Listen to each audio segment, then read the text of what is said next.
Get your Monday to Friday prediction with SM Traders. Harness the power of market analysis. Back to the topic. सबसे पहली बात, जिन range के बारे में कल रात 10:30 की वीडियो में हम लोग चर्चा किए थे, सबसे पहले 23,500 से लेकर 23,580 उसको आज ब्रेक किया। पर दूसरा जो रेंज यानी 23,700 से लेके 23,750 एग्जैक्टली दूसरा जो रेजिस्टेंस रेंज, मैं आपको यही कहा था कल रात की 10:30 की वीडियो में, इसको आज ब्रेक नहीं कर पाए। बट मैं कहूंगा ठीक है, कोई दिक्कत नहीं है, एक दिन में ज्यादा लोड लेने की जरूरत ही नहीं है, ठीक है, एक एक करके हम ब्रेक करेंगे। सो आज हमने देखा ओपनिंग उतना, देखिए ओपनिंग चलो ठीक है, एक डिसेंट ओपनिंग था, पर उसके बाद थोड़ा सा नीचे की तरफ ड्रॉप भी हुआ था। उसके बाद दोस्तों एक्चुअली एक न्यूज के कारण, ये जो 11 बजे के आसपास आप देख सकते हो ना, 11 बजे के बाद मार्केट ने जब मोमेंटम पकड़ा, वो सिर्फ एक ही न्यूज की वजह से, आगे हम चर्चा करेंगे। और बाकी बात करें, बैंक निफ्टी भी आज बहुत बढ़िया था।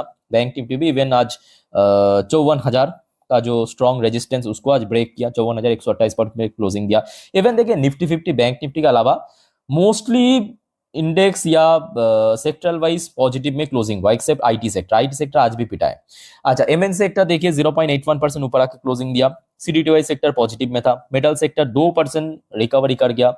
पीएसयू बैंक भी अच्छा रिकवर किया। पीएससी सेक्टर भी अच्छा था। Pharmaceutical sector, media sector, reality sector, service sector, financial service sector, CPA sector सब पॉजिटिव में था, except IT sector. IT sector में आज भी गिरावट हुआ, जो कि देखिए कुछ हद तक तो मैं कहूंगा प्रेडिक्टेबल था, बिकॉज ऑफ ओपन एआई ने जो फिर से एक नया इंस्ट्रूमेंट लॉन्च किया, जिस वजह से जो मतलब बड़े एक्सपर्ट के हिसाब से ट्रेडिशनल आईटी कंपनीज जो एक्चुअली भारत की है, जैसे कि टीसीएस, इन्फोसिस, एचसीएल, उनको नुकसान पहुंचेगा अगर ये लोग अपना मतलब कह सकते हो कि जल्द से जल्द कुछ डिसीजन नहीं लिया तो दैट्स वाई आज आईटी सेक्टर में अगेन गिरावट हुआ था। बाकी FMC sector, auto sector, consumption sector, bank Nifty, energy sector, मतलब आज 90% सेक्टर आप कह सकते हो कि पॉजिटिव में था, ठीक है, आईटी सेक्टर के अलावा। और आशा रखता हूं कि देखिए आज आपके पोर्टफोलियो भी पॉजिटिव में क्लोजिंग दिया होगा। अगर आपके टेक कंपोजिट की बात करें, नैस्डैक तो सुबह से ही पॉजिटिव में था, पर दोस्तों वही एक न्यूज के कारण, क्या आपको पता है कि अभी डॉ जोन्स की फ्यूचर भी फुल बुलिश मोड में चल रहा है। ये देखिए 0.69% ऊपर, और सुबह ओपन हुआ था यहाँ पे, उसके बाद सीधा सीधा अपर साइड में मतलब अपसाइड मूवमेंट दे रहा है। और दूसरी तरफ नैस्डैक की फ्यूचर वो भी ठीक ठाक एक बुलिश मूड में चल रहा है। तो आज रात में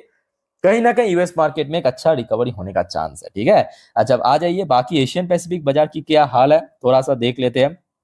जैसे कि आप देखिए जापानीज मार्केट इतने दिनों से, जब Indian market back to back week चल रहा था, जापानीज मार्केट रिकवर कर रहा था। आई थिंक कि आप लोगों ने नोटिस किया, आज जापानीज मार्केट पिटा है, जापानीज मार्केट 1% करके गिरा है। अच्छा, इसके अलावा चाइनीज मार्केट में भी आज ड्रॉप हुआ। याद रखना, शी जिनपिंग और डोनाल्ड ट्रम्प, इनके बीच मीटिंग हुआ है आज पहली बार इतने सालों बाद, ठीक है, और अभी भी दो दिन रहेंगे डोनाल्ड ट्रम्प। अच्छा, तो चाइनीज मार्केट में आज पहले दिन मीटिंग के बाद काफी ड्रॉप देखने को मिला। हांगकांग की मार्केट फिर भी चलो ठीक ठाक था। साउथ कोरियन मार्केट आज फुल बुलिश मोड में था, चाहे कॉस्डैक्स, केआरएक्स, ये देखिए कॉस्डैक्स, केआरएक्स, कॉस्पी, सारे इंडेक्स सब आज 1.5%, 2% ऊपर आके क्लोजिंग। इंडियन मार्केट भी आज काफी बुलिश नोट में था। ताइवानिश मार्केट भी आज बढ़िया था। ऑस्ट्रेलियन मार्केट फिर भी थोड़ा बहुत पॉजिटिव में था। ये खचरा आज भी गिरा है। खचरा बहुत उछल रहा था, और खचरा अपने आप को बहुत चालाक समझ रहा था, ठीक है, मतलब एक तरफ यूएस को भी मदद कर रहा था, दूसरी तरफ ईरान को भी मदद कर रहा था। और ये जो खचरा भूल गया कि दो नाव पे पैर रख के कभी चलना नहीं चाहिए। ऊपर से दो नाव की डायरेक्शन अगर दोनों अलग अलग दिशा में है तो आप सबसे पहले पानी में गिरेंगे। ये खचरा बहुत उछल रहा था, खचरा भी गिरेगा बहुत। न्यूजीलैंड की मार्केट फिर भी आज थोड़ा बहुत वीक था। मलेशियन मार्केट फ्लैट था। इंडोनेशियन मार्केट आज काफी बेरिश, नहीं इंडोनेशियन मार्केट आज बंद था, सॉरी, इंडोनेशियन मार्केट आज कुछ रीजन के कारण शायद बंद था। सिंगापुर मार्केट आज वीक था। थाई मार्केट में आज बहुत अच्छा रिकवरी देखने को मिला। यानी ओवरऑल बात करें, ठीक है, आज कुछ जगह की मार्केट के अलावा मोस्टली मतलब 60-70% देशों की मार्केट आज काफी बुलिश नोट में ही चला। अच्छा, क्रूड ऑयल की प्राइस सबसे सरप्राइजिंगली जब सुबह ओपन हुआ था थोड़ा बहुत पॉजिटिव में, उसके बाद देखिए कितना वॉलेटाइल, उसका बाद एकदम स्पाइक करके ऊपर पहुंचा $160 पर बैरल पे। उसके बाद वही न्यूज के कारण कहीं ना कहीं क्रूड ऑयल की प्राइस फिर से थोड़ा सा अभी डाउनसाइड मूवमेंट दे रहा है। बट स्टिल मैं पिछले 4-5 दिन से कह रहा हूं कि भारत के लिए सबसे इंपॉर्टेंट है क्रूड ऑयल की प्राइस जब तक ना $100 पर बैरल क्रूड ऑयल मतलब WTI नहीं, ब्रेन क्रूड की मैं बार बार कहता हूं, ठीक है, क्योंकि भारत जो है ब्रेन क्रूड ही खरीदता है। जब तक ना $100 पर बैरल के नीचे आ जाए तब तक देखिए ये जो खतरे की बादल है वो अभी अच्छे से गया नहीं। ठीक है, ठीक है। मतलब पिछले 2-3 दिन से जिस लेवल पे था ब्रेन क्रूड 107-8 डॉलर पर बैरल, उससे थोड़ा सा डाउन हुआ है, बट वही 2-3% आप कह सकते हो डाउन हुआ है, ठीक है। अच्छा, क्रूड ऑयल जब नीचे आएगा तो गोल्ड नॉर्मली ऊपर आना चाहिए, बट फिलहाल गोल्ड में आज कोई बहुत बड़ा मूवमेंट नहीं हुआ। अच्छा, सिल्वर की बात करें, सिल्वर एक्चुअली लास्ट डे काफी चल गया था, ठीक है, तो that's why silver international market में आज थोड़ा सा हमें वीक देखने को मिला। बट दूसरी तरफ इंडियन करेंसी की वैल्यूएशन अगेन वीक पड़ गया, और ये हो रहा है आपकी क्रूड ऑयल की वजह से। नोट करना, क्रूड ऑयल जितना मतलब जितने दिनों से $100 पर बैरल के ऊपर रहेगा, इंडियन करेंसी की वैल्यूएशन में कोई बहुत बड़ा इंप्रूवमेंट तो बहुत दूर की बात है, ऊपर से और खराब हो जाएगा, ठीक है। अब चलिए दोस्तों, आगे कुछ जियोपॉलिटिकल अपडेट देता हूं, कौन सी न्यूज के कारण आज सडनली मार्केट रिकवर किया, इवन पूरे वर्ल्ड इंडेक्स में चेंजेस हुआ। अच्छा, सबसे पहले आप थोड़ा एक चीज देख लीजिए, आज भारत की एक इंपॉर्टेंट इकोनॉमिकल डेटा जो आउट हुआ है दोपहर को, होलसेल प्राइस इंडेक्स या WPI इन्फ्लेशन, ठीक है। जो देखिए, इस बार ऑनेस्टली कह रहा हूं, एक्सपेक्टेशन तो था ही कि बढ़ेगा, और बढ़ा भी है। प्रीवियस मंथ पे था 3.88%, फोरकास्ट आया था कि लगभग 4.40%, एक्चुअल डेटा कुछ ज्यादा ही बढ़ गया 8.30%। सुनने को आ रहा है कि पिछले 3.5 साल की सबसे ज्यादा WPI इन्फ्लेशन इस बार रीडिंग में आया है, पिछले 3.5 साल की रिकॉर्ड तोड़ दिया इस बार।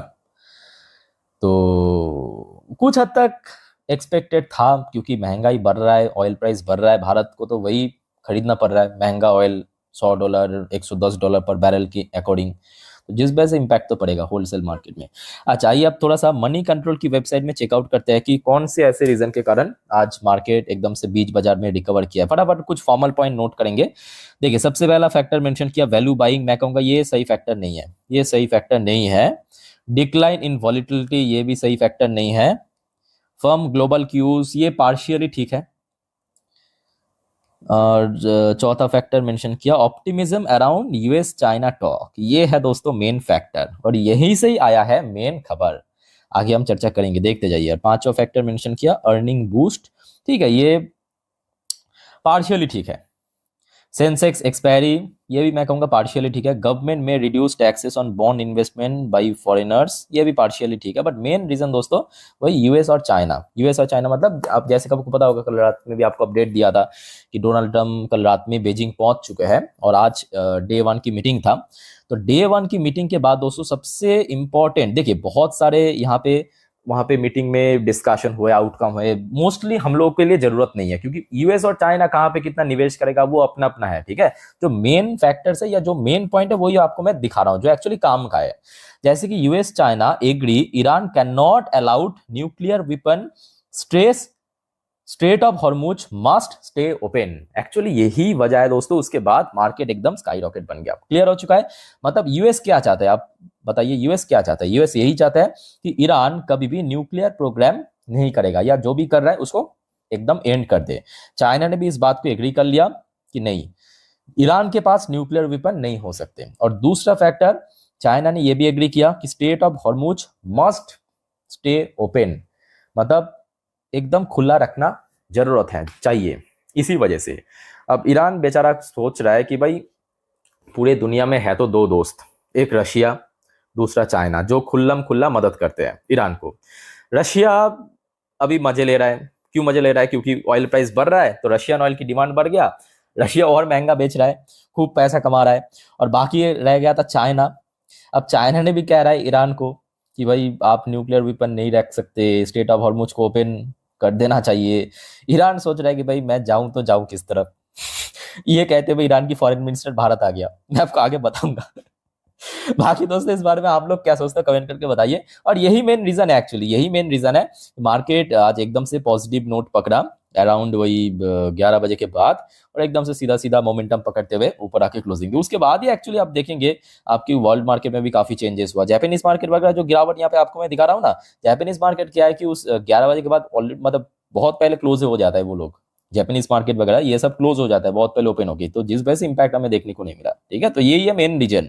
अच्छा, उसके बाद आ जाइए, और शी जिनपिंग और ट्रम्प के बीच जो बातचीत हुआ उसमें कुछ पॉइंट, जैसे कि Xi tell Trump US and China should be partner rather than rivals at state banquet, we must make it work. अब देखिए, जब ये सबको पता है कि मतलब कहने के लिए ऊपर बोलना पड़ता है कि हाँ ठीक है, यूएस चाइना कोई राइवल नहीं है, पार्टनर्स है, और अंदर अंदर सबको पता है कि भाई राइवल ही है।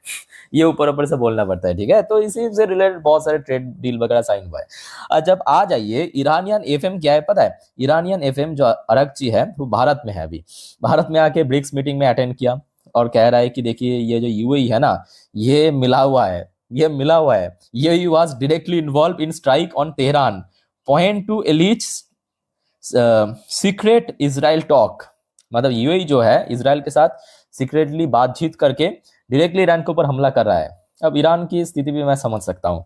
एक तो इकोनॉमी बहुत खराब स्थिति में पहुंच गया वहां पे, ईरान पे सीरियसली कह रहा हूँ, इकोनॉमी मतलब 40-50% की पहुंच चुका है आपकी इन्फ्लेशन, फूड इन्फ्लेशन तो और भी ज्यादा, ठीक है। ऊपर से चाइना अगर कहे कि भाई आप न्यूक्लियर वेपन नहीं रख सकते, स्टेट ऑफ हॉर्मुज को खुला रखना चाहिए, बेचारा जाएगी किस तरफ। बाकी इस बारे में दोस्तों आप क्या सोचते हो कमेंट करके बताइए। बट कुल मिला के ठीक है, मतलब जो स्ट्रेसफुल माहौल परसों तक बन गया था या कल सुबह तक भी हमने देखा था, वो कहीं ना कहीं कल शाम के बाद से थोड़ा थोड़ा करके हटने लगा।